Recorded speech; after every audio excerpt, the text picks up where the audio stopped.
Welcome to Leticia's Amazonas. Coming up.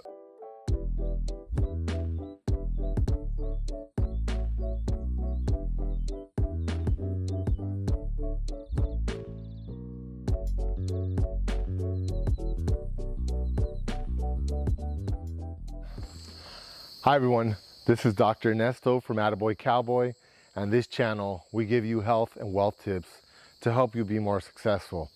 Today I'm in Leticia's Amazonas. This place is in the furthest corner you can find in the country of Colombia, and it borders Peru and Brazil. And it's right on the Amazon River. It's a really remote place. It's probably the furthest place you can fly inside of Colombia.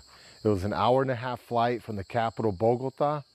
The flight was maybe 20% full, and it's a beautiful, beautiful environment. I've been to the rainforest in Bolivia, Peru, Brazil, Ecuador, Mexico, Central America, Indonesia, several other parts of the world, Africa, and it's always spectacular.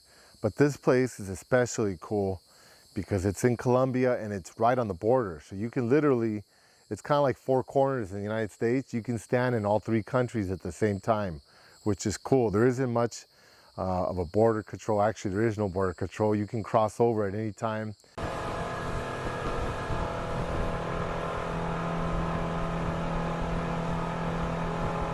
Now I'm actually inside of the rainforest. I'm in the La Tambuca National Reserve, and it's really nice. There are almost no tourists over here. It's really quiet, and you can hear all the insects.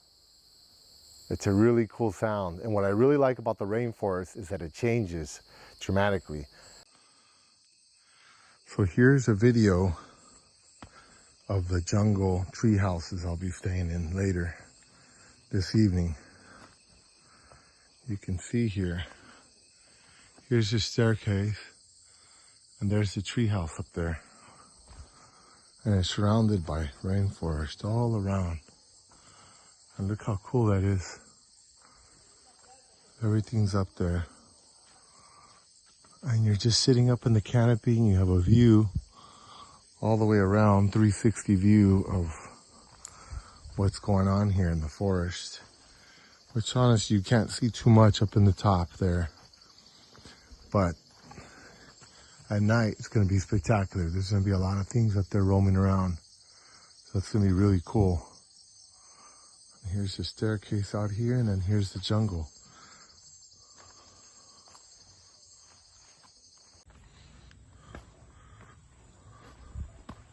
So here's a trailhead here. Now I'm on the Colombian side of the Amazon. There's a really cool sound. You can hear all the insects, all the birds. What's really cool about the rainforest, I've been to the rainforest in different parts of South America, like 6 different countries, and then in Indonesia, Mexico, a few other places, is that they really come alive at night. So even though they're really pretty in the day, the scenery is pretty amazing. And you can see a lot of cool stuff. All the plants on top are fighting for the top of the canopy. They want to get the sunlight. So there's a lot of sunlight that reaches the bottom. So the biodiversity changes every foot of the canopy, starting from the very top to the very bottom. Everything is different. The types of insects that live, the birds, the monkeys, everything. All the wildlife, the insects, everything changes, including all the plants. But what's cool is that at night is when the rainforest really comes alive. There's a lot more animals and there's a lot more activity. And a lot of the larger animals come out to feed, like the jaguars and the other large mammals. So there's a lot more activity. You'll hear a lot more noise at night. It's actually kind of quiet right now during the day. During the night, you hear a lot more sounds. You get to see a lot of the cool insects and stuff. But at night, it's a whole different group of animals. So it's cool if you ever come to the rainforest, you want to do day hikes, you definitely want to make sure you do night hikes. Because if you don't do a night hike, you'll miss out on all the different animals that come out at night. And you really have to go with a guide because obviously it's really dangerous. But you won't be able to find any of the cool animals. That's the cool thing about taking guided tours in the rainforest. If I'm doing a self-guided one right now, but in the next few days I'll do a guided one, just because I want to make sure they point out all the stuff that I'm probably not going to see that they see. Some of the tours I've been on, they find anacondas, they find just all sorts of animals, and they were in plain sight. I just didn't even see them. So you really have to have a trained eye to be able to see all the cool stuff that's here. So if you're planning a trip over here, I recommend you spend at least a week, and if you go longer, that's even cooler. You definitely want to check out a few things. First off, you want to make sure you do the day tour that goes through the river. It takes you to Monkey Island, it takes you to see the pink Amazonian dolphins, and it takes you to these giant lotus flowers. It takes you to some indigenous villages over here. There's a bunch of cool stuff. That's a day tour. It leaves at 8 in the morning every day. It's once a day, so make sure you wake up early if you're gonna do that. The other thing you can do is you can take a boat ride up and you can go to Brazil, and they have some markets there, like indigenous markets. So you can buy goods from the indigenous people there. You can have lunch there on the Amazon River. Then the next day, or the same day, you can take a boat across to Peru. Same deal. The indigenous people are there selling their goods. You can buy goods there. You can try some of their native foods that they make. Then there's jungle tours. There's 1 day, 2 day, 3 day, 5 day, as long as you want to go. I mean, 1 day is plenty. You'll see everything.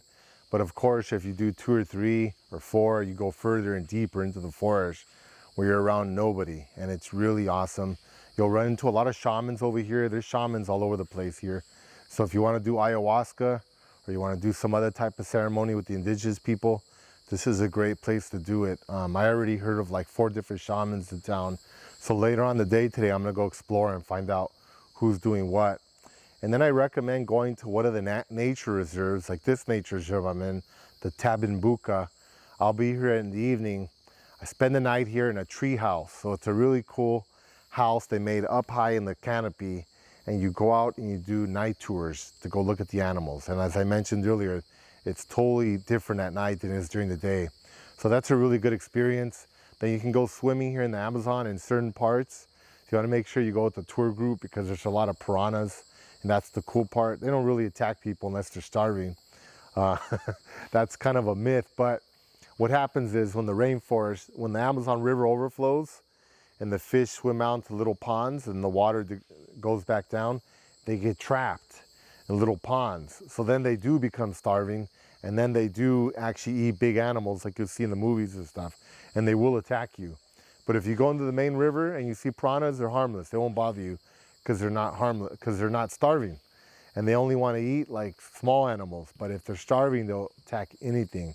Pretty much everywhere you go here, you can buy piranhas to eat or souvenirs or whatever. It's pretty easy to get here. It's probably like 50 bucks for a flight, up to 100, depends if you buy it with time or not. But the best place to come from is Bogota, the capital. Everywhere else is probably going to cost you double.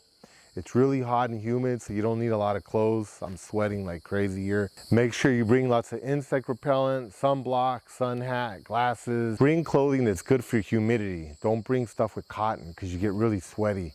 This stuff is made to kind of take the moisture off your body, so it feels a lot more comfortable. Other than that, it's just a cool place to come chill out and just kind of be with nature, clear your lungs, clear your head. There's very little Wi-Fi here, so if you need to work remotely or something, this is not the place to come.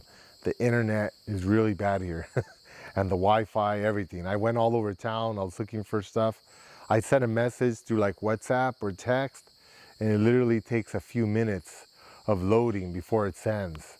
Or if someone texts me, the same thing, it takes a while to load up. So forget about doing any kind of video conferencing or sending videos or even pictures. It's just not gonna happen. It's very poor here, the Wi-Fi, but they tell me that it goes up and down. They tell me sometimes it's good for a few days, but then it won't be good for like a few months. Or sometimes they're completely out for several days. So it's very unpredictable. So if you have to work, this is not the place to come. Thank you for watching, and from Leticia's Amazonas in the country of Colombia, this is Dr. Ernesto. And if you haven't already, please subscribe to our channel. Thank you. Goodbye.